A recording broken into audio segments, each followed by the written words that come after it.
प्रिय विद्यार्थी मित्र आणि मैत्रिणींनो, कैलासवासी व्यंकटराव देशमुख महाविद्यालय बाभळगाव आपल्या महाविद्यालयाच्या वतीनं मी आपणा सर्वांचं या ठिकाणी मनपूर्वक स्वागत करतो. कोविड-19च्या या कालावधीमध्ये आपण सगळेजण या संसर्गजन्य रोगाच्या भीतीने बंदिस्त असताना आज ऑनलाईन एज्युकेशन सिस्टीम जी सगळीकडे राबवली जात आहे, त्या सिस्टीममध्ये खरं तर शिक्षण ही अखंडितपणे चालणारी प्रक्रिया आहे. पण त्यामध्ये आपण जर बघितलं तर शिक्षणालाही कुठंतरी खंड पडतो का काय असे वाटत असताना ऑनलाईन एज्युकेशन शिफ्टिंग सिस्टीमचा मार्ग या ठिकाणी अवलंबला गेला आणि एकूण शिक्षण क्षेत्रामध्ये नवक्रांतीचा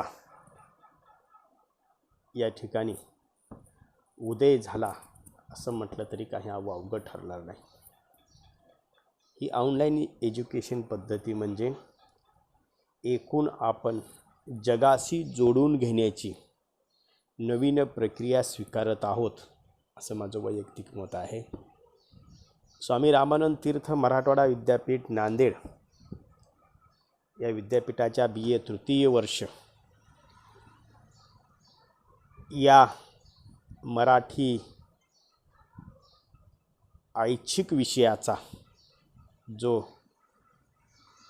10वा पेपर आहे, साहित्य विचार, या साहित्य विचार पेपरच्या अनुषंगाने आज आपण जे पहिलं प्रकरण आहे, साहित्याचे स्वरूप आणि विशेष, या प्रकरणावर काही एक टिपणांच्या आधारे आपल्यापुढं मांडणी करावी, आपल्यापुढे संवाद साधावा या उद्देशानं आजचा हा फेसबुक लाईव्ह वर्ग मी तुमच्यापुढं घेतो आहे. खरं तर साहित्य म्हणजे काय याबद्दल प्राचीन काळापासून पौरात्य आणि पाश्चात्य साहित्य मीमांसकांनी वैचारिक मंथने केलेली आहेत. पौरात्य मीमांसकांनी काव्य म्हणजे साहित्य या अर्थाने साहित्याचे स्वरूप आपल्यासमोर मांडलेले दिसते आहे. पाश्चिमात्य मीमांसकाचाही अभ्यास करताना या अभ्यासकांनी उत्तम पदरचना, सुंदर पदरचना या अर्थाने साहित्याचे स्वरूप या ठिकाणी मांडलेले आहे. या साहित्याचं स्वरूपाच्या स्पष्टीकरणानंतर खरं तर साहित्य हे समाजाचे प्रतिबिंब असते हे आपल्या लक्षात येते. साहित्यकार, लेखक ज्या समाजाचा घटक असतो त्या समाजाचे चित्रण साहित्यामध्ये प्रतिबिंबित होत असतं. कथा, कादंबऱ्या आपण जेव्हा वाचतो तेव्हा आपल्याला हे जाणवतं की त्यातील जग हे लेखकाच्या सभोवतालचं जग असतं. लेखकाला ज्या प्रकारचे अनुभव येतात त्यांच्या आधारे तो साहित्याचे विश्व निर्माण करीत असतो आणि या साहित्याच्या स्वरूपावरून खरं तर साहित्य या शब्दाचा मुळामध्ये आपल्याला अभ्यास करावा लागतो. व्यवहारामध्ये साहित्य हा शब्द अनेक अर्थाने वापरला जातो. म्हणजे साहित्य म्हणजे काय आहे व्यवहारातला? साहित्य म्हणजे सामुग्री, साहित्य म्हणजे साधनं. मग स्वयंपाकाचं साधन आहे, स्वयंपाकाची साधनं आहेत, स्वयंपाकाची सामुग्री आहे, परीक्षेची सामुग्री आहे, एखाद्या हॉटेलचं सामान आहे, एखाद्या हॉटेलची सामुग्री आहे, एखाद्या शेतकऱ्याची त्याची म्हणजे खुरपण्याची साधनं आहेत, किंवा त्याची मशागत करण्याची एकूण जे साहित्य आहे त्या साहित्याला ते साहित्य म्हणजे व्यवहारातील साहित्य आहे. परंतु आपणाला या अभ्यासामध्ये लेखन साहित्य अभ्यासावयाचे आहे. इथे एकच अर्थ अपेक्षित आहे का? ही संज्ञा आपणाला योग्य वाटते का? कारण लेखनासोबत वाङ्मय, जे जे वाणीमय ते ते वाङ्मय, परंतु येथे लेखन येत नाही. आणि म्हणून पंचांग, डिरेक्टरी, अभ्यासाची वही, ह्या सगळ्याचा समावेश साहित्यामध्ये, लेखन साहित्यामध्ये होतो. कथा, कादंबरी, नाटक, कविता, चरित्र, आत्मचरित्र, इतिहास, भूगोल, गणित, हे सगळ्यांचा एकत्र समावेश लेखन साहित्यामध्ये होतो. परंतु अशाचा अभ्यास या ठिकाणी आपल्याला करावायचा आहे. जे आपणाला साहित्य वाङ्मय म्हणून अपेक्षित आहे ते तर अगोदर आपण स्पष्ट केलं पाहिजे.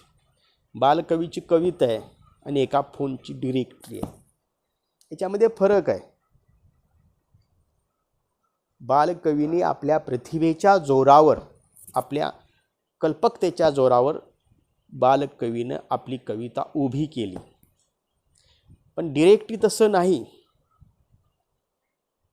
संपर्क क्रमांकाचा जो संग्रह असतो तिथं कल्पकता नसते, तिथं भावना नसते, तिथं वस्तुनिष्ठ पद्धतीने मांडणी केलेली असते.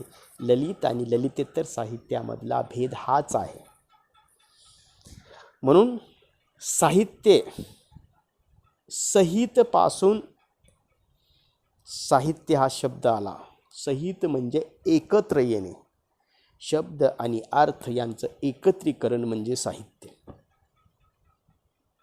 इतिहास, भूगोल, अर्थशास्त्र याचा अभ्यास,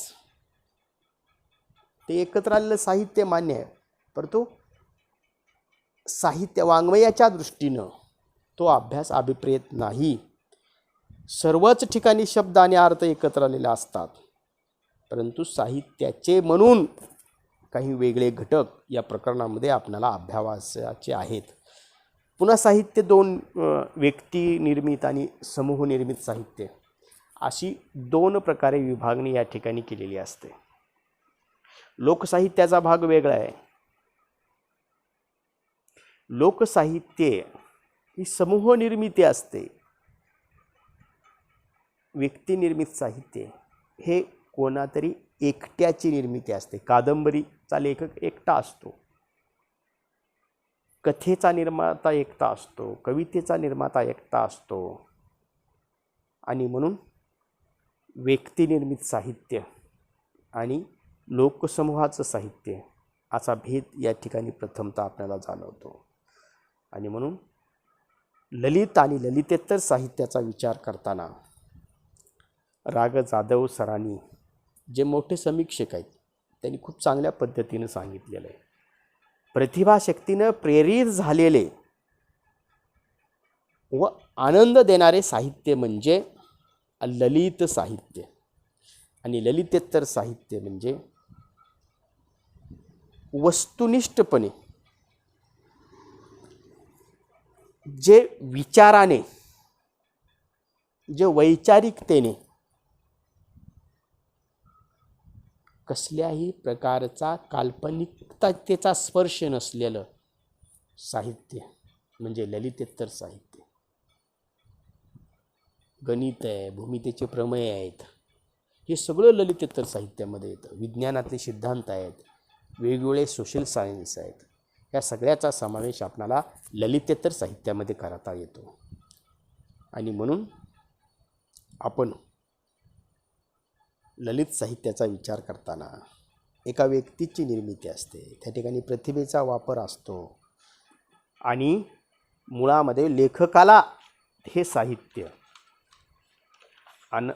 जसं आनंद देतं तसं वाचकालाही ते साहित्य आनंद देत असतं.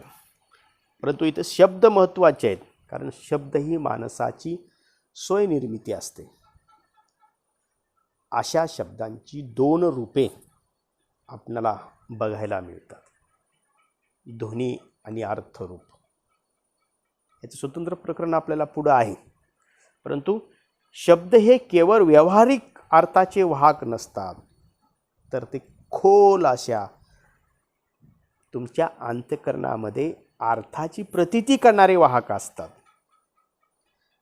मात्र हे शब्द काव्यासाठी वेगळे आणि शास्त्रासाठी वेगळे कधीच नसतात. कवी प्रतिभेमुळे साहित्याची निर्मिती होते, काव्याची निर्मिती होते. खरं तर आपण संस्कृत अभ्यासकांचा जेव्हा साहित्याविषयीचा अभ्यास करतो तेव्हा आपल्या लक्षात असं येतं की संस्कृत अभ्यासकांनी साहित्याला त्यावेळेस काव्यच म्हटलं गेलं आहे. म्हणजे काव्याचा प्रांत किती मोठा होता, त्याचा विस्तार किती मोठा होता, त्याची व्यापकता किती मोठी होते, हे आपल्या लक्षात येतं. आणि म्हणून सर्वप्रथम साहित्याचा अभ्यास करताना, साहित्याचे स्वरूप पाहताना या पहिल्या प्रकरणामध्ये आपणाला संस्कृत साहित्यिकाच्या व्याख्या आपल्याला बघाव्या लागतात. भामह नावाचा संस्कृत अभ्यासक, संस्कृत पंडित आपल्याला म्हणतो, त्याची पहिलीच व्याख्या अशी सांगते, शब्दार्थो संहितो काव्येश. म्हणजे काय? शब्द आणि अर्थ यांचं सहितत्व म्हणजे साहित्य. शब्द आणि अर्थ यांचं सहितत्व म्हणजे साहित्य. संस्कृत व्याख्याचा विचार करताना शब्द याला प्राधान्य आहे. प्रत्येक व्याख्येमध्ये संस्कृत अभ्यासकांनी शब्दाचा म्हणजे समावेश केलेला आहे. शब्दांना अर्थ प्राप्त होतो कशामुळे? त्याच्या रचनेमुळे. आणि ही रचना निर्माण करणारा कोण असतो? लेखक असतो. ती फुलराणी कोणतीही एक कविता घ्या, जर आपण समोर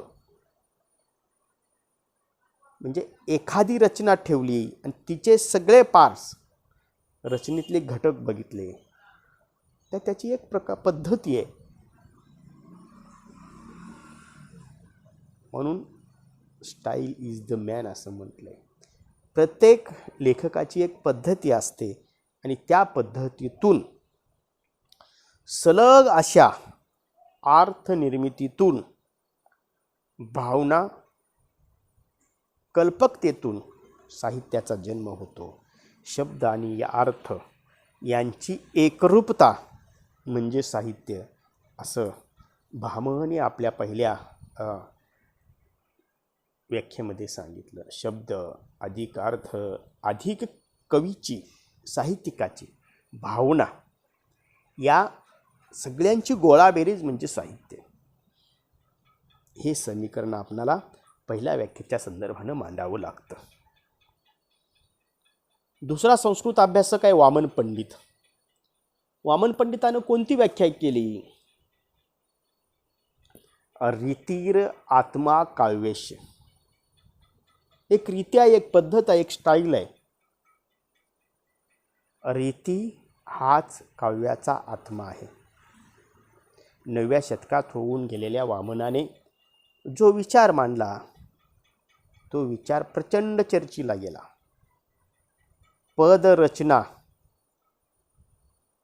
शब्दांची सौंदर्यपूर्ण रचना, सुशीलिष्टता, हे सगळे गुण वामनाला साहित्याच्या व्याख्येमध्ये अभिप्रेत आहेत. त्याशिवाय सौंदर्य आविष्कार होऊच शकत नाही असं त्यांनी मत मांडलं.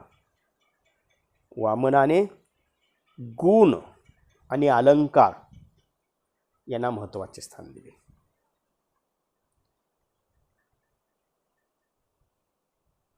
सौंदर्यम अलंकार म्हणून सौंदर्य हाच खरा साहित्याचा अलंकार आहे. हे सौंदर्य कोणतं आहे? काव्याचा प्राणभूत घटक म्हणजे सौंदर्य. अलंकार शब्दांचे सौंदर्य वाढवतात. गुण हे मुळातच शब्दामध्ये असतात. काय सांगायचंय यापेक्षा कसे सांगायचंय याला वामन पंडितानं महत्त्व दिलं. म्हणूनच वामन पंडित म्हणतो रीतीर आत्मा काव्यस्य. पदरचनेला त्यांनी अधिक महत्त्व दिलं. तिसरा जो अभ्यासक आपल्यासमोर येतो तो जगन्नाथ पंडित. रमणीय प्रतिपादक शब्द काव्यम. रमणीय प्रतिपादक शब्द काव्यस्य. शब्द अर्थ आहेत, शब्द आणि अर्थ आहेत, रीती आहे, पदरचना आहे आणि त्याच्यामध्ये आनंद देणारं, रममान करणारं. कोणत्याही साहित्याचा अंतिम हेतू हा आनंद निर्मिती करणे हाच आहे, लक्षात घ्या. मूळ साहित्याचा हेतूच तुम्हाला रममान करणे, एका वेगळ्या जगामध्ये घेऊन जाणे. रमणीय प्रतिपादक शब्द काव्यम. रमणीय अर्थाचे प्रतिपादन करणारे शब्द म्हणजे काव्य. खरं तर वामन पंडिताचा जगन्नाथ पंडिताचा विचार करताना जगन्नाथ पंडितांना अगदी सुटसुटीत व्याख्या केली. लक्षात घ्या, सुटसुटीत त्यांनी व्याख्या केली. म्हणजे रमणीय अर्थाचे प्रतिपादन करणारे जे शब्द आहेत, जी रचना आहे, त्याला काव्य म्हणावं, त्याला साहित्य म्हणावं. रमणीय अर्थ प्रतिपादन करणारे, अर्थाला रमणीयता बहाल करणारे, अलौकिक आनंद उत्पन्न करणाऱ्या, ज्ञानाच्या विशिष्ट कक्षा रुंदावणारे, या सगळ्या प्रकारच्या रचनेला साहित्य म्हणावं असं जगन्नाथ पंडितानं सांगितलं. म्हणून जगन्नाथाची व्याख्या सहृदयाच्या ठिकाणी अलौकिक आनंदाची निर्मिती करणाऱ्या, अनुभवाचा आविष्कार ज्या शब्दातून होतो ते शब्द म्हणजे काव्य. इथं महत्त्वाच्या 3 गोष्टीचा उल्लेख आपल्याला अभ्यासाच्या सोयीसाठी करावा लागतो. शब्द, भावनात्मक अनुभूती आणि अलौकिक आनंद या तिन्हीचं एकत्र रमणीयत्व निर्माण करण्यासाठी जे बेसिक लागतं ते जगन्नाथ पंडितांनी या ठिकाणी सांगितलेलं आहे. संस्कृत अभ्यासक मम्मट हाही खूप साहित्याच्या क्षेत्रामध्ये पुढं प्रयोजन बघताना स्वतंत्र मम्मटाची प्रयोजनेच आपणाला खरं तर बघावी लागतात. मम्मटाने साहित्याची व्याख्या करताना सांगितलं तत् अदशो शब्दार्थ सगुण अनलकृती. पुन्हा कोण संस्कृत व्याख्या क्लिष्ट जरी वाटत असली तरी मम्मटानं साहित्याच्या मूळ लक्षणाचा विचार केलेला आहे असं मला वाटतं. दोषरहित, गुणयुक्त, क्वचित स्फुट रहित, अलंकाररहित शब्दार्थ म्हणजे काव्य. खरं तर मम्मट हा काश्मीरी पंडित होता. मम्मटाचं साहित्याच्या क्षेत्रामधलं योगदान अप्रतिम आहे. त्यांनी खूप साहित्याच्या क्षेत्रामध्ये आपली म्हणजे काम केलेलं आहे. मुळात तो साहित्य विशारद होता. यांनी क्वचित अलंकार नसले तरी चालेल असे अनेक लोकांनी आरोप केले, परंतु मम्मटाने त्याला दुजोरा दिला नाही. त्याच्या उलट 3 प्रकार साहित्याचे मम्मटांनी 3 प्रकार पाळले. एक वेदादी साहित्य, जे साहित्यशास्त्र